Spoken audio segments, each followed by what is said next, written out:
Halo para pencari misteri dan cerita menyeramkan. Di balik setiap pintu kosan, ada rahasia yang tidak pernah diceritakan. Kalau kamu suka cerita horor yang bikin merinding dan penuh misteri seperti ini, jangan lupa untuk subscribe channel Ghost Tellers, nyalakan lonceng notifikasi, dan bagikan cerita ini ke teman-temanmu. Setiap minggu, kami akan hadirkan kisah horor nyata, legenda menyeramkan, dan misteri yang belum terpecahkan. Jangan sampai ketinggalan. Langit di atas Klaten, Jawa Tengah, terasa terik, namun hati Anton jauh lebih panas. Sebulan penuh ia mencari pekerjaan, menolak menyerah, meski dompetnya semakin menipis. Lulusan SMK dengan ijazah yang tak terlalu mentereng itu tahu, ia harus berjuang lebih keras dari yang lain. Rumah kontrakan kecilnya di pinggir kota terasa semakin sempit, dan wajah ibunya yang sakit-sakitan selalu menghantui pikirannya. Ia harus segera mendapatkan uang. Sebuah iklan kecil di koran lokal menarik perhatiannya. Sebuah pabrik bakso ikan yang baru dibuka, membutuhkan banyak tenaga kerja. Tanpa ragu, Anton segera mendatangi alamat yang tertera. Jaraknya lumayan jauh, di pinggir kota, tersembunyi di balik hamparan sawah yang kering. Dari jauh, bangunan pabrik itu terlihat megah dan modern, kontras dengan suasana pedesaan yang asri. Pagar besi tinggi dan kokoh mengelilingi seluruh area, membuat pabrik itu terasa seperti sebuah benteng terisolasi. Saat ia melangkah masuk, aroma amis ikan yang kuat langsung menyengat hidungnya, bercampur dengan bau rempah-rempah. Di dalam, suasana pabrik tampak sibuk. Karyawan hilir mudik, mesin-mesin menggiling adonan, dan bakso-bakso ikan yang mengkilap berjejer rapi di atas nampan. Semuanya terlihat profesional. Anton merasa lega, ia seperti menemukan surga di tengah kesulitan. Ia bertemu langsung dengan pemiliknya, seorang pria paruh baya bernama Pak Budi. Penampilannya rapi, dengan setelan kemeja yang mahal dan senyum yang hangat. Namun, di balik keramahan itu, Anton merasakan sesuatu yang aneh. Mata Pak Budi terlihat sangat tajam, seperti mata seorang pemburu. Ia memandang Anton dari ujung kaki hingga ujung kepala, seolah menilainya bukan sebagai calon karyawan, melainkan sebagai sesuatu yang lain. "Kamu Anton, ya? Lulusan SMK?" tanya Pak Budi, suaranya tenang. "Iya, Pak. Saya Anton," jawab Anton, gugup. "Saya sangat butuh pekerjaan, Pak." Pak Budi tersenyum, senyum itu tidak mencapai matanya. "Bagus. Kami butuh orang-orang seperti kamu. Rajin, jujur, dan tidak banyak bertanya." Anton mengangguk cepat. Ia tidak memikirkan maksud dari ucapan Pak Budi. Ia hanya memikirkan gajinya, ia hanya memikirkan ibunya. Ia tidak tahu bahwa ia baru saja menjual nyawanya. Pekerjaan pertamanya dimulai. Anton ditempatkan di bagian pengemasan, tugasnya mudah dan tidak terlalu berat. Ia bekerja dengan semangat, ia ingin membuktikan dirinya.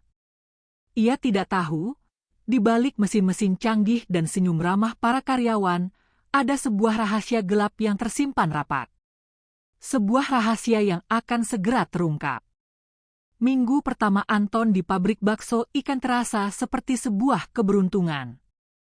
Ia bekerja dengan giat, mempelajari setiap tahapan proses pembuatan bakso, dari pemotongan ikan, penggilingan, hingga pengemasan. Para karyawan lain menyambutnya dengan ramah, meski ada beberapa yang terlihat lebih pendiam dan penuh rahasia. Di sela-sela istirahat, Anton mencoba mengobrol dengan mereka, terutama dengan seorang karyawan senior bernama Pak Kardi. Pak Kardi adalah sosok yang ramah, namun matanya selalu menunjukkan kegelisahan yang dalam.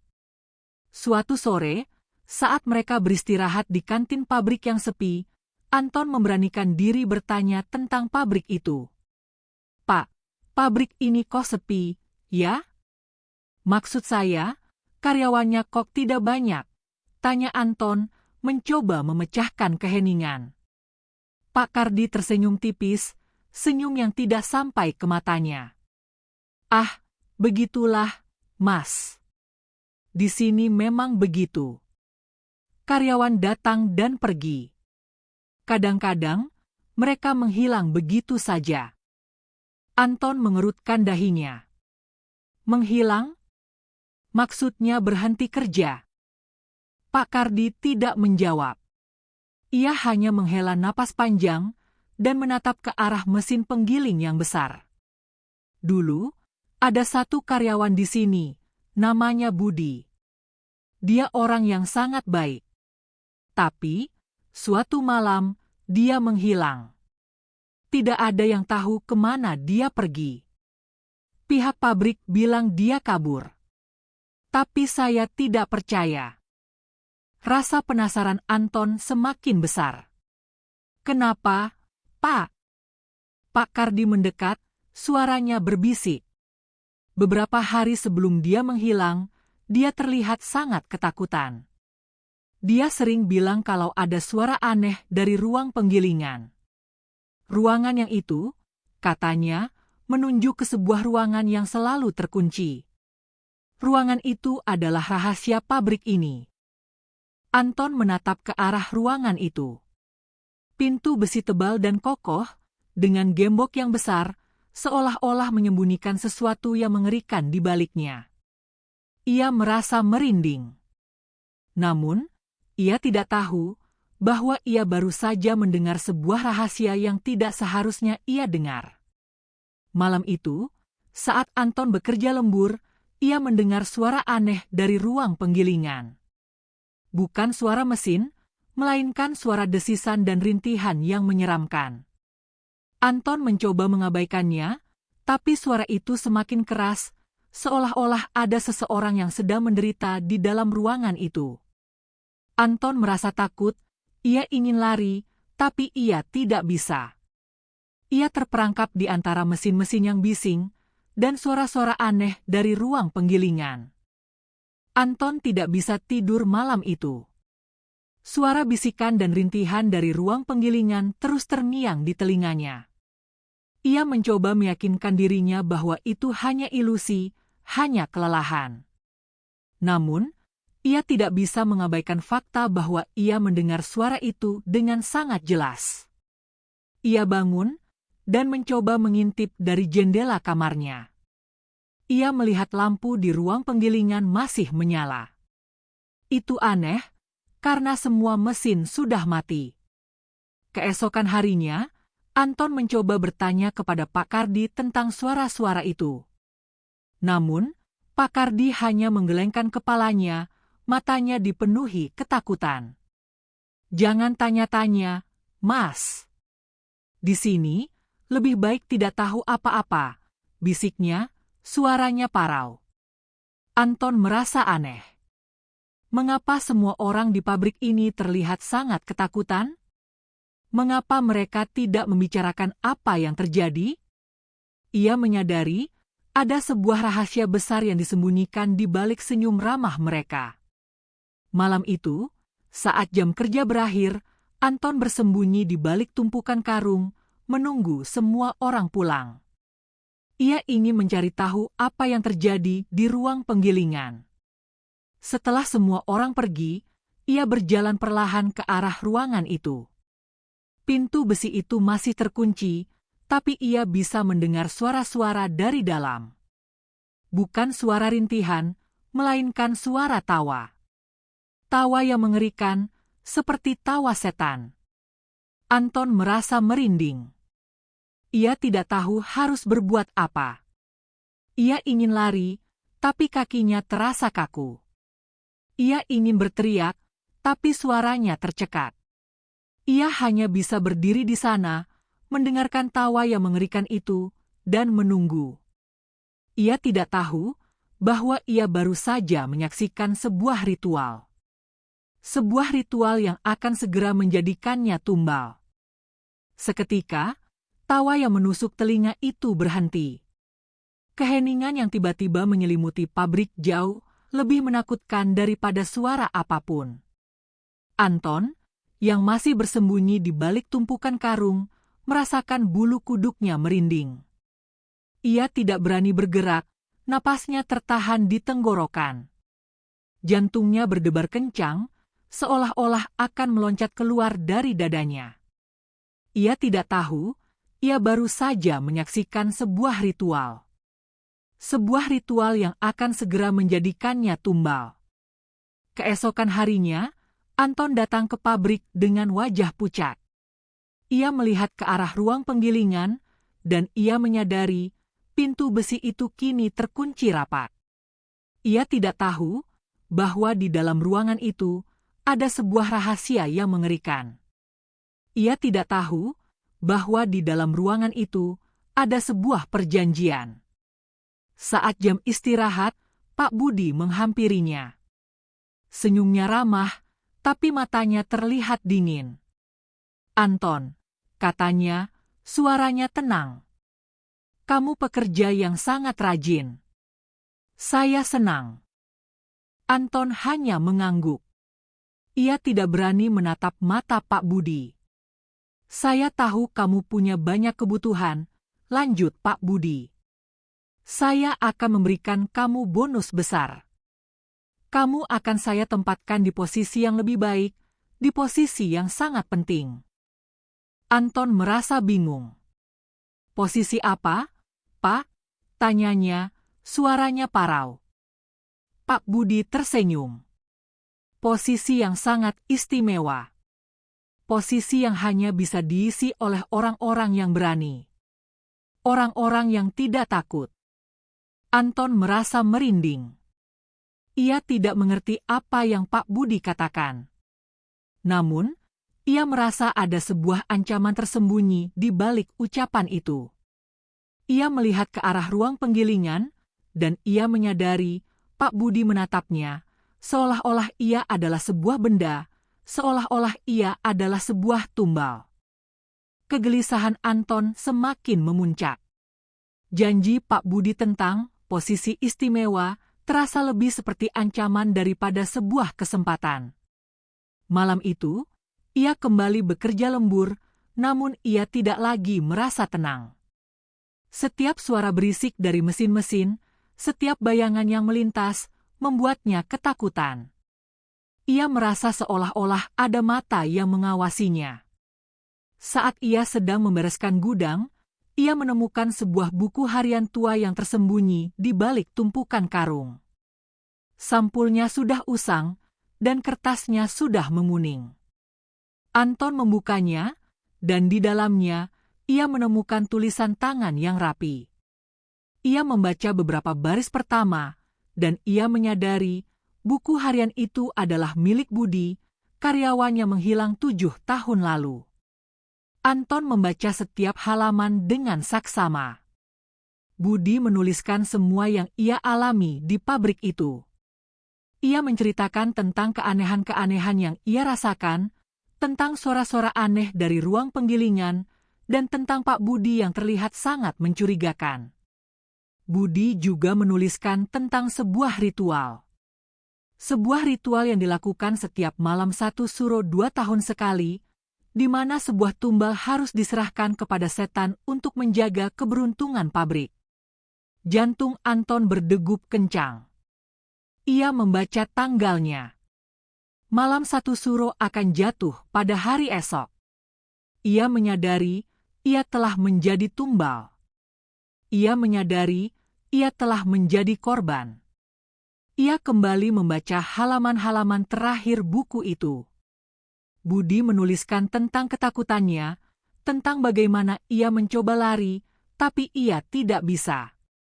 Ia menuliskan tentang bagaimana ia terperangkap.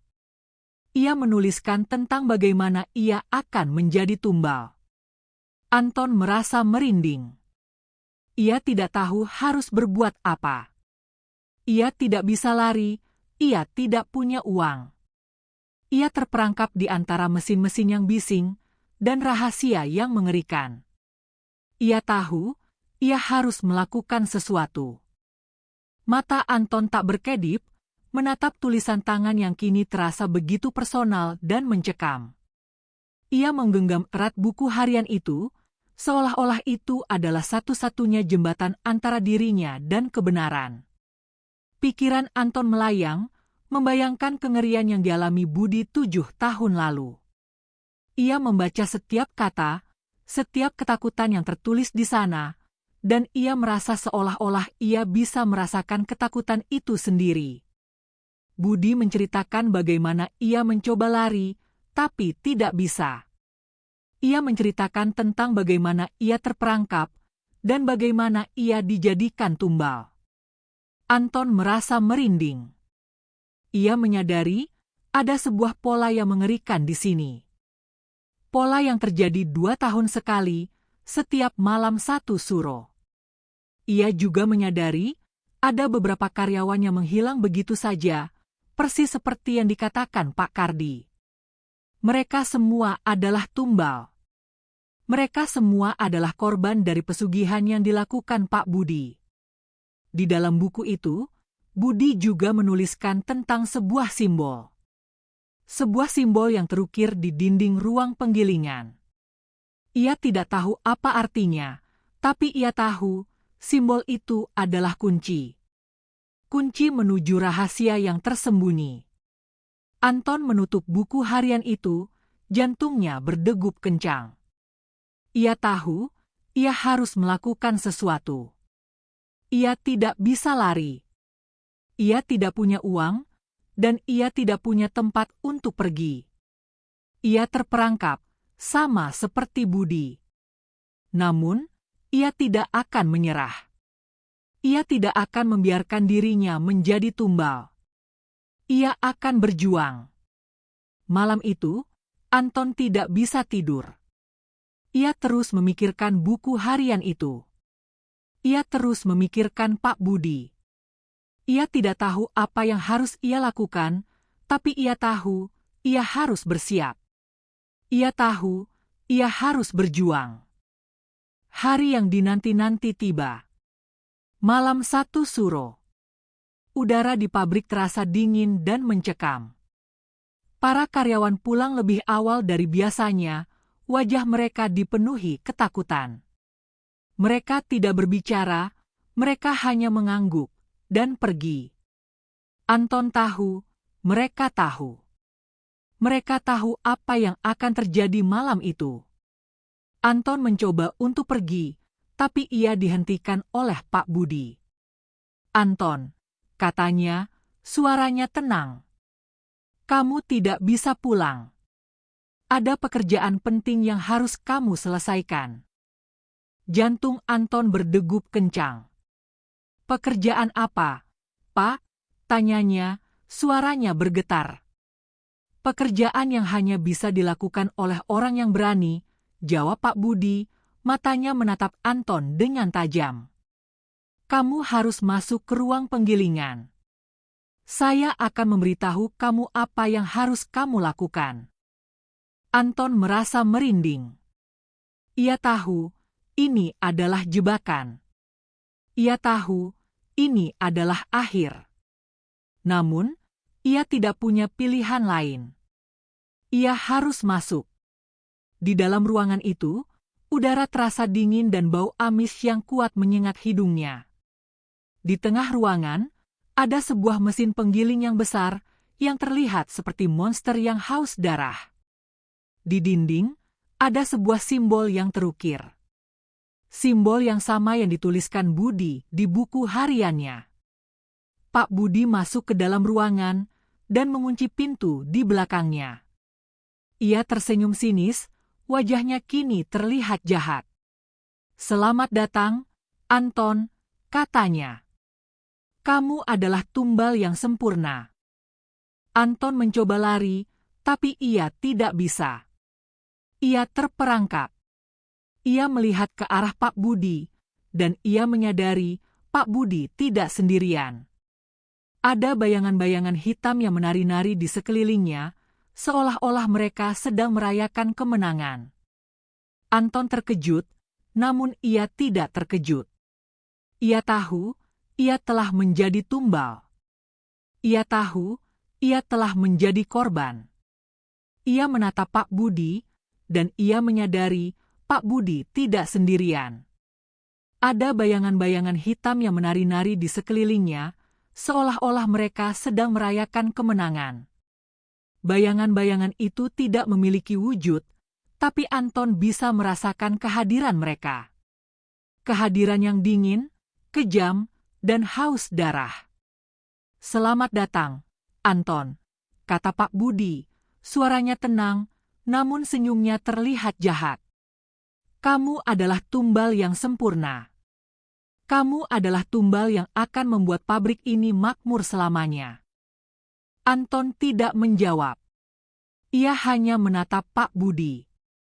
Ia menyadari ia telah terjebak. Ia tidak bisa lari. Ia tidak bisa berteriak. Ia terperangkap di antara Pak Budi dan mesin penggiling yang besar. Pak Budi melangkah mendekat. Ia memegang sebuah pisau kecil yang terlihat aneh. Pisau itu dihiasi dengan simbol-simbol yang sama dengan simbol di dinding. Pisau itu berkilauan di bawah cahaya lampu, seolah-olah memiliki kehidupan sendiri. "Jangan takut," kata Pak Budi, suaranya pelan. "Ini hanya akan terasa sakit sebentar. Setelah itu, kamu akan menjadi bagian dari kami. Kamu akan menjadi bagian dari bakso-bakso ini. Kamu akan menjadi bagian dari kekayaan kami." Anton menolak. Ia tidak ingin menjadi bagian dari mereka. Ia tidak ingin menjadi bakso. Ia ingin hidup.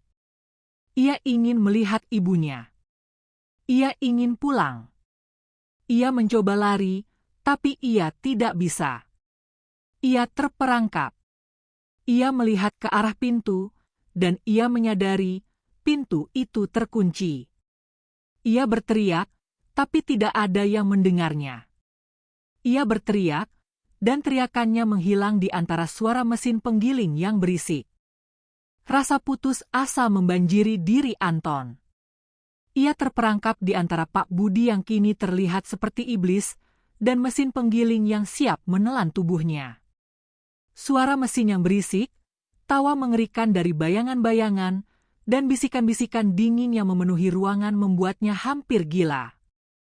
"Kamu adalah tumbal yang sempurna," bisik Pak Budi, suaranya kini terdengar seperti desisan ular. Ia melangkah maju, pisau di tangannya berkilauan. "Jangan takut, ini hanya akan terasa sakit sebentar. Setelah itu, kamu akan menjadi bagian dari kami." Namun, di tengah semua keputusasaan itu, sebuah kilasan ingatan melintas di kepala Anton. Wajah ibunya yang tersenyum, wajah ibunya yang sakit-sakitan. Ia tidak akan membiarkan dirinya menjadi tumbal. Ia tidak akan menyerah. Dengan kekuatan terakhir, Anton meronta. Ia mendorong Pak Budi, dan ia berlari. Ia tidak tahu kemana ia harus lari, ia hanya berlari. Ia berlari mengelilingi mesin-mesin, menghindari tangan Pak Budi yang kini terlihat lebih panjang dan lebih kurus. Anton merasa merinding. Ia tahu, Pak Budi tidak lagi terlihat seperti manusia. Ia terlihat seperti monster. Pak Budi tertawa. Tawa itu tidak lagi terdengar seperti tawa manusia. "Kamu tidak bisa lari, Anton," teriaknya. "Kamu tidak bisa lari dari takdirmu. Kamu sudah terjebak." Anton tidak menjawab. Ia terus berlari. Ia melihat ke arah pintu, dan ia menyadari pintu itu terkunci. Ia tidak bisa keluar. Ia terperangkap. Ia menatap ke arah mesin penggiling, dan ia menyadari ini adalah satu-satunya jalan keluar. Ia harus melawannya. Anton berlari mengelilingi mesin penggiling, napasnya memburu. Ia merasakan Pak Budi di belakangnya, suara tawa mengerikan dari bayangan-bayangan yang menari-nari di sekelilingnya, dan bisikan-bisikan dingin yang menusuk telinganya. Kamu tidak bisa lari. Kamu tidak bisa lari. Bisik suara itu, suaranya terdengar seperti angin yang lewat. Namun, di tengah semua kepanikan itu, sebuah rencana gila muncul di kepala Anton. Ia tahu, ia tidak bisa lari. Ia tahu, ia tidak bisa melawan. Tapi, ia bisa membalikkan keadaan. Ia bisa menjadikan Pak Budi tumbal. Anton berlari, dan ia mengambil sebuah balok kayu dari lantai. Ia memegang balok kayu itu erat-erat, dan ia berbalik. Pak Budi yang melihatnya, tersenyum sinis. Kamu pikir kamu bisa melawanku? Ejeknya. Kamu hanya manusia. Anton tidak menjawab. Ia hanya berlari ke arah Pak Budi, dan ia mengayunkan balok kayu itu ke kepalanya. Pak Budi tidak siap, dan ia terjatuh. Ia menjerit, dan ia mencoba untuk bangkit, tapi ia tidak bisa. Anton tidak membuang waktu. Ia berlari ke arah Pak Budi, dan ia mendorongnya ke arah mesin penggiling. Pak Budi berteriak, suaranya dipenuhi rasa takut. Ia mencoba untuk meronta, tapi ia tidak bisa. Ia terperangkap. Ia menatap ke arah Anton, dan matanya dipenuhi dengan kebencian. Tidak. Tidak, teriak Pak Budi. Kamu tidak bisa melakukannya. Aku adalah pemiliknya. Aku adalah tuannya. Anton tidak mendengarkan. Ia hanya terus mendorongnya. Ia merasakan kekuatan yang luar biasa dari dalam dirinya. Kekuatan yang tidak ia sadari. Kekuatan yang diberikan oleh rasa takut dan putus asa. Dorongan Anton penuh dengan kekuatan putus asa. Tubuh Pak Budi yang terhuyung-huyung kini didorong kuat-kuat ke arah mesin penggiling. Pak Budi berteriak histeris, suaranya dipenuhi ketakutan. Ia meronta, mencoba mencengkeram apapun yang bisa ia raih, namun tidak ada apapun. Tangan-tangannya melambai di udara, matanya membelalak, dipenuhi oleh kengerian yang tak terlukiskan. Pada saat itu, suara berisik mesin penggiling tiba-tiba berhenti. Ruangan itu menjadi hening.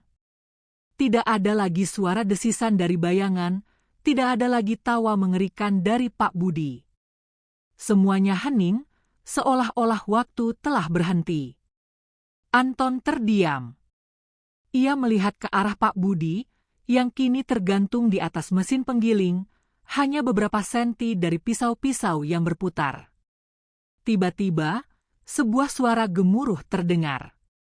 Bukan dari mesin, melainkan dari langit-langit. Retakan-retakan muncul di dinding, dan udara terasa dingin, seolah-olah ada sesuatu yang besar dan mengerikan sedang mendekat. Bayangan-bayangan hitam yang tadinya menari-nari, kini membentuk sebuah wujud. Wujud yang sangat besar, gelap, dan mengerikan.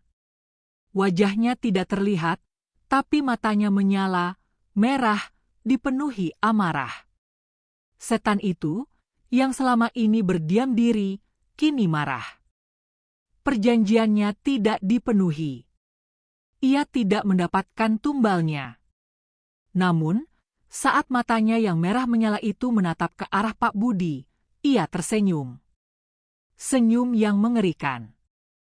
Perjanjiannya tidak dipenuhi, namun tumbal yang datang jauh lebih berharga. Pak Budi, yang tadinya berteriak histeris, kini terdiam. Ia menatap ke arah setan itu, matanya dipenuhi ketakutan. Ia tidak tahu bahwa ia akan menjadi tumbal.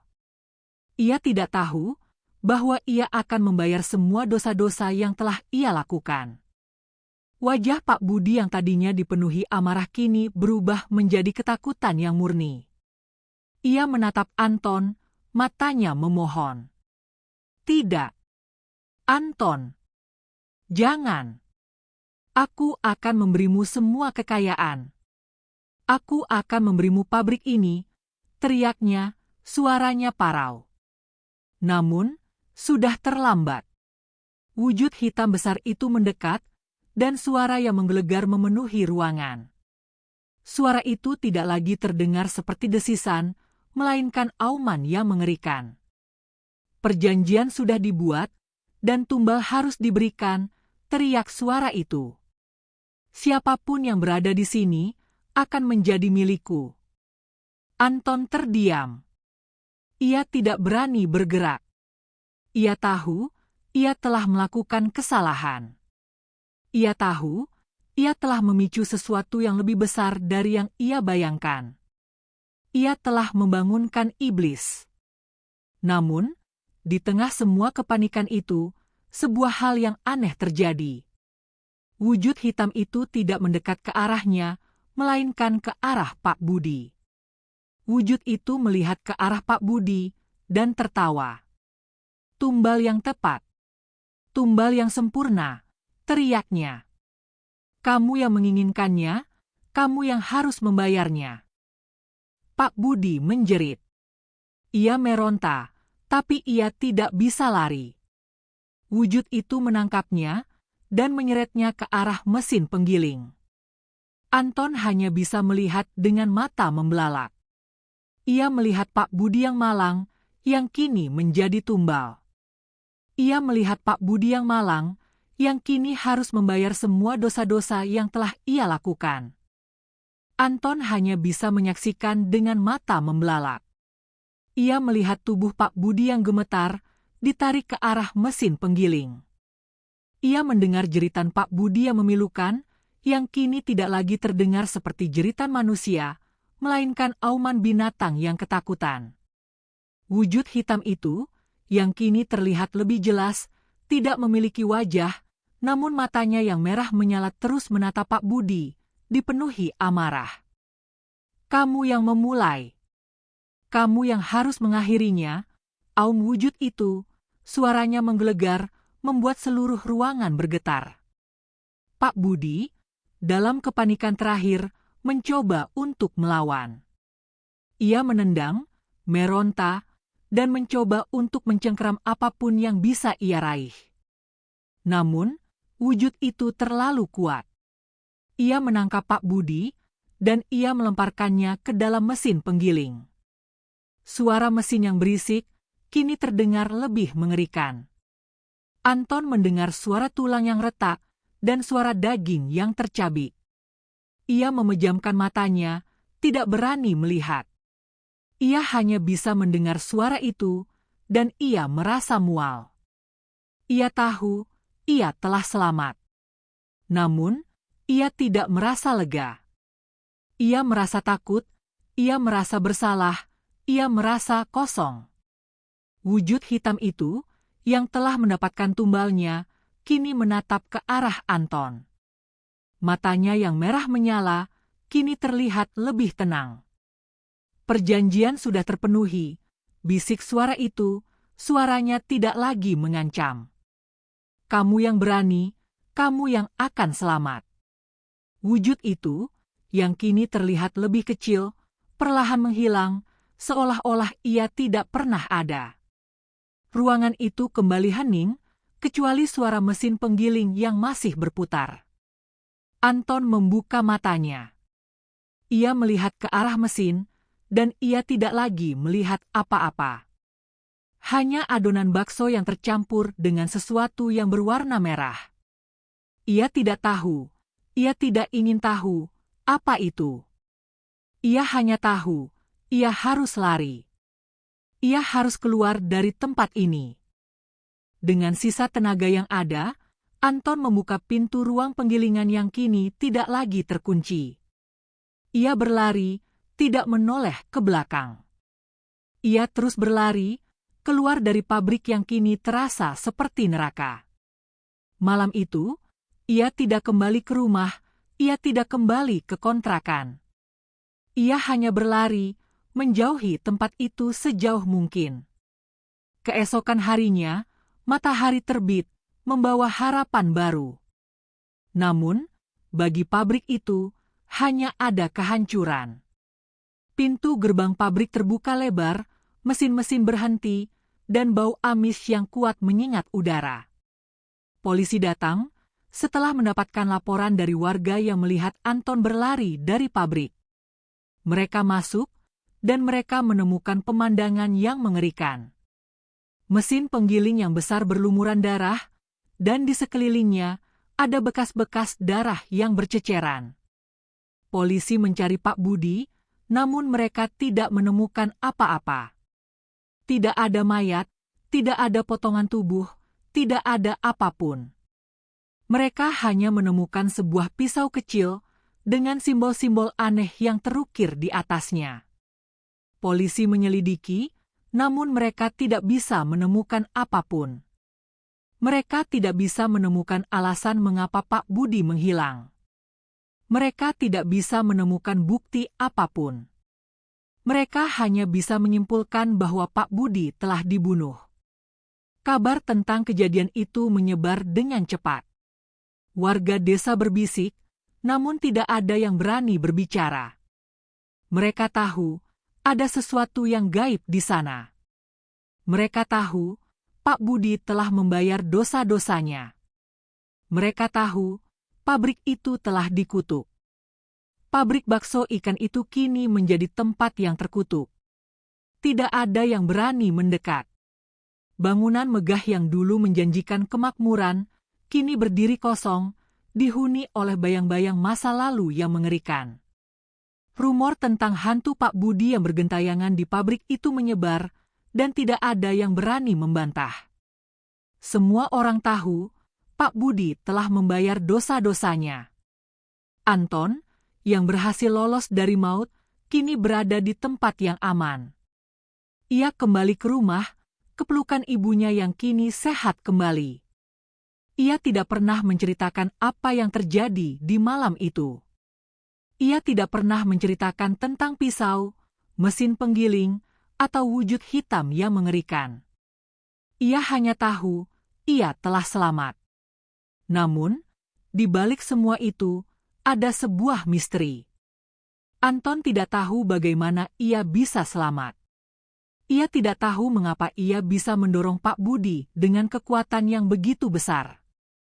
Ia tidak tahu mengapa wujud hitam itu tidak menyakitinya.